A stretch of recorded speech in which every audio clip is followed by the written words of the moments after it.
Que faire pour qu'une personne qui te donne littéralement des miettes s'obsède de toi? Aujourd'hui, je te montrerai la clé essentielle que tu dois connaître pour que cette personne finisse par te valoriser et s'obsède de toi.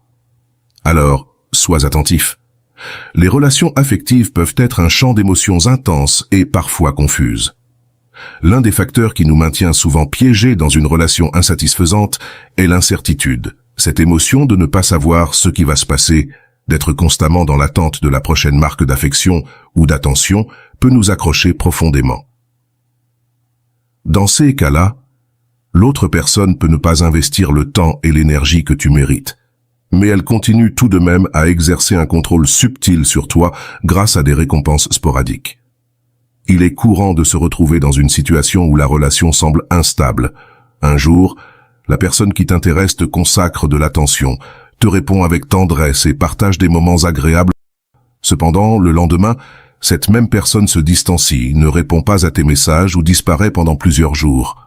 Ce comportement te fait douter de la sincérité de ses sentiments et te donne l'impression qu'elle joue avec toi.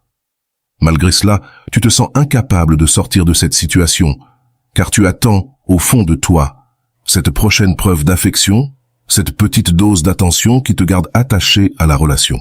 Dans ce genre de relation, le contrôle appartient presque toujours à l'autre personne. C'est elle qui décide quand se rapprocher, quand s'éloigner, et comment gérer la dynamique de la relation selon sa convenance. Elle décide unilatéralement de ce qui doit se passer, te laissant dans l'attente et l'incertitude. Ce qui te retient, c'est la promesse d'une récompense future, un geste d'affection ou une attention inattendue qui survient lorsque tu t'y attends le moins. Cette dynamique te place dans une position de perpétuelle attente, comme un chien espérant sa friandise, tandis que l'autre personne continue sa vie sans se préoccuper de l'effet de son comportement sur toi. Il est essentiel que tu comprennes que cette émotion que tu ressens, cette anxiété constante face à ce qui peut ou non se passer, est quelque chose que tu expérimentes seul. L'autre personne, en général, vit sa vie sans trop de complications émotionnelles. Il se peut même qu'elle ne réalise pas à quel point son comportement t'affecte, ou pire encore, qu'elle en soit pleinement consciente et le fasse délibérément pour te maintenir dans une position de dépendance émotionnelle. Bien souvent, ces personnes ont des carences émotionnelles ou des insécurités qui les poussent à entretenir plusieurs relations superficielles pour se sentir importantes, jouant avec les sentiments des autres sans jamais assumer de véritables responsabilités émotionnelles. La réalité est que tu es piégé dans une dynamique unilatérale où tes émotions sont manipulées et où tes besoins affectifs ne sont pas réellement pris en compte.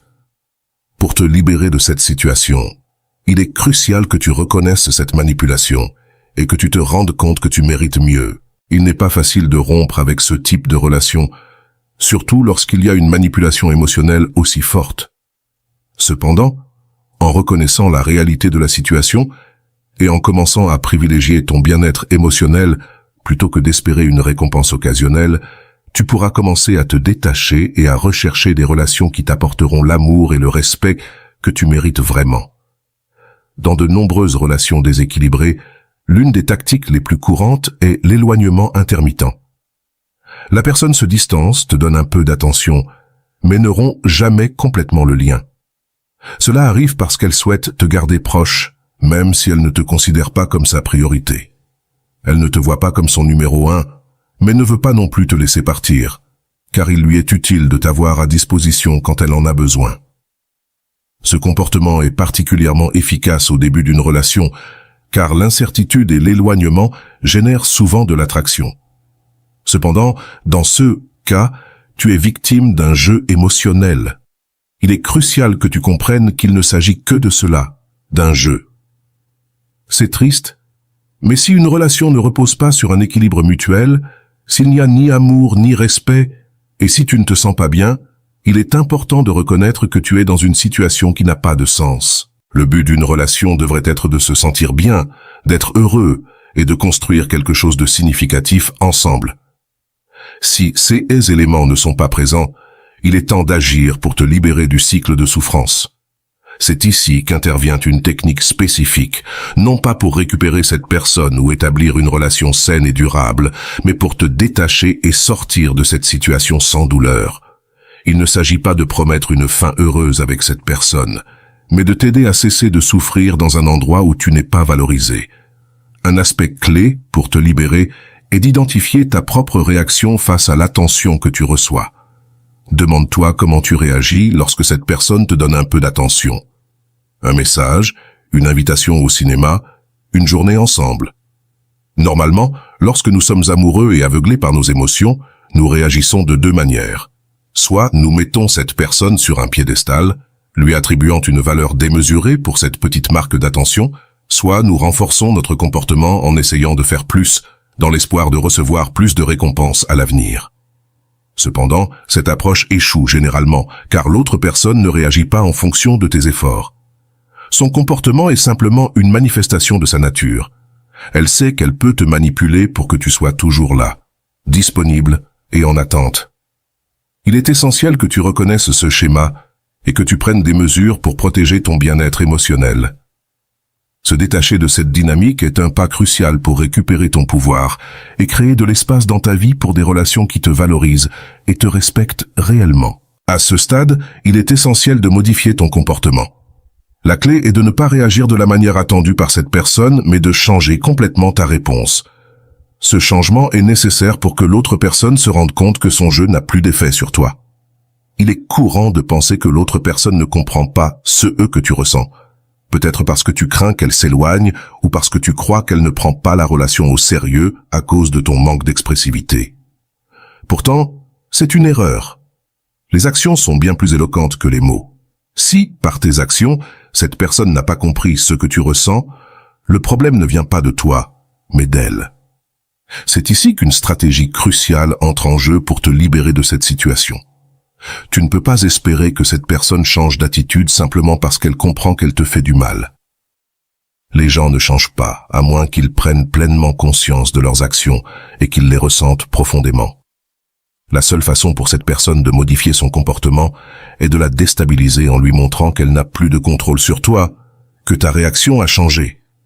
C'est l'approche que nous devons apprendre et appliquer pour que tu puisses te libérer de cette dynamique toxique. Lorsque tu es piégé dans une relation toxique, le premier pas crucial est de retirer à l'autre personne le contrôle qu'elle exerce sur ta vie. C'est la clé pour commencer à rompre le cycle dans lequel tu te trouves. Les relations saines reposent sur la réciprocité, mais dans une dynamique toxique, il est courant qu'une personne contrôle la relation en distribuant de petites doses d'affection, te maintenant piégé avec des gestes occasionnels qui ne font que nourrir tes attentes. Il est important de comprendre que la personne qui te maintient piégé dans cette dynamique est parfaitement consciente de ce qu'elle fait. Elle sait qu'elle doit t'offrir quelque chose de temps en temps pour maintenir ton intérêt, que ce soit un message affectueux ou un geste tendre. Cependant, ces gestes ne sont que des miettes, conçus pour te garder disponible quand cela lui convient. Ce que tu dois faire, c'est ne pas tomber dans ce jeu. Reconnais que ces miettes ne se transformeront pas en quelque chose de plus grand ou de satisfaisant, car la personne n'a pas l'intention de changer son comportement. Lorsque cette personne se rapproche avec ces petits gestes, il est crucial que tu restes ferme et que tu ne tombes pas dans le piège. Pour y parvenir, remplis ta vie d'activités qui te rendent épanoui et qui ne dépendent pas de la relation. Si cette personne décide de t'ignorer ou de ne pas répondre à tes messages, ne réagis pas avec anxiété ni ne cherche des explications. Au lieu de cela, ne réponds simplement pas. Ou si tu le fais, fais-le de manière détachée. Affirme ton indépendance émotionnelle et montre-lui que tu ne joueras plus selon ses règles. C'est seulement de cette manière qu'elle commencera à s'interroger sur son comportement. Lorsque l'autre personne ne peut plus compter sur la réaction prévisible qu'elle attendait, elle peut commencer à s'inquiéter, à se demander pourquoi elle n'a plus de contrôle sur toi. C'est à ce moment-là qu'elle peut commencer à changer, non pas parce qu'elle se soucie de toi, mais parce qu'elle veut retrouver le contrôle.